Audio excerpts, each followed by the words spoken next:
చెప్పరు కదా.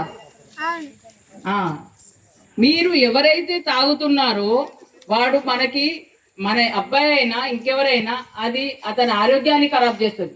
అతని ఆరోగ్యం ఖరాబ్ అయినప్పుడు తల్లిగా తండ్రిగా కుటుంబ సభ్యులుగా మీరు అతన్ని అనవసరంగా అంటే మీ అంతకు మీరే అతన్ని ఒక చెడు వ్యసనానికి అలవాటు చేపించేసి అతన్ని మంచి చేద్దామనే ఆలోచన లేకుండా మా ఓడలే ఏమైనా చెప్తే మళ్ళీ ఎవరికైనా పట్టిస్తే కేసులు అయితే ఆయన భయంతో చాలా మంది కూడా చెప్పడం లేదు.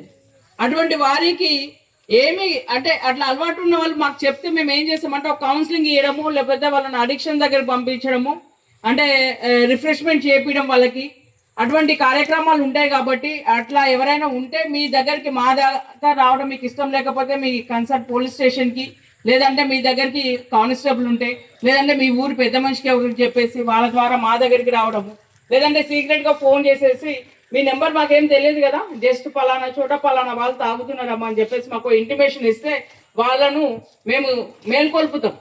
అరే నీ జీవితం నాశనం అవుతుంది, నీ వల్ల ఇంకా చాలా కుటుంబాలు నాశనం అవుతాయి.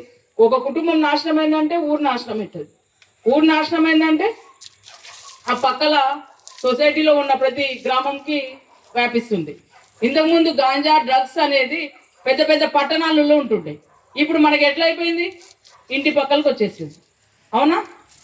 తెలిసినా కూడా మనం ఎంత తెలియనట్టు నటిస్తున్నాము అంటే అంతకంటే మూర్ఖత్వం ఇంకొకటి ఉండదు. మానవ జన్మ అనేది చాలా అరుదైన జన్మ. దాన్ని పనికిమాలిన వ్యసనాలకి పనికిమాలిన కార్యక్రమాలకు ఉపయోగించకుండా మంచిగా నీవు స్వతగా ఎదగడానికి ఉపయోగించుకొని నీవు ఇంకా 10 మందికి ఉపయోగపడే విధంగా ఈ సొసైటీలో ఉండాలి. అప్పుడే ఆ మానవ జన్మకు సార్థకత చేకూరుతుంది.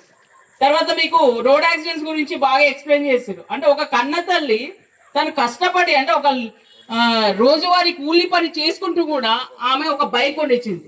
అంటే ఇప్పుడున్న పిల్లలు ఆ విధంగా తల్లిదండ్రుల కష్టాన్ని గుర్తించట్లేదు. వాళ్ళు ఎట్లా సంపాదిస్తారు, ఎట్లా మాకు అన్నం పెడుతున్నారు, మేము స్కూల్కి పోయేస్తే మాకు 3 పూటలు అన్నం పెడుతున్నారు అనే సాటిస్ఫాక్షన్ లేకుండా ఈ కోరికలు ఎక్కువైపోయినాయి. మాకు ఒక సెల్ ఫోన్ కావాలి, లేదంటే ఒక బైక్ కావాలి, లేదంటే పక్కన సెల్ ఫోన్ ఉంది దొంగతనం చేసి తీసుకోవడము. ఎందుకంటే కొన్ని కేసులలో మేము చూస్తున్నాము government SC ST hostels, BC hostels, ఇన్ని హాస్టల్స్ పెట్టి గవర్నమెంట్ ఒక వ్యక్తి మీద ₹1,00,000 ఇన్వెస్ట్ చేస్తున్నా కూడా మంచి మార్గంలో వెళ్ళట్లేదు.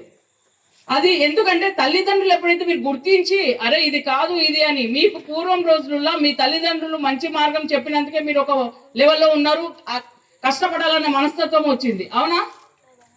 అప్పుడు ఇట్లా మీరు అది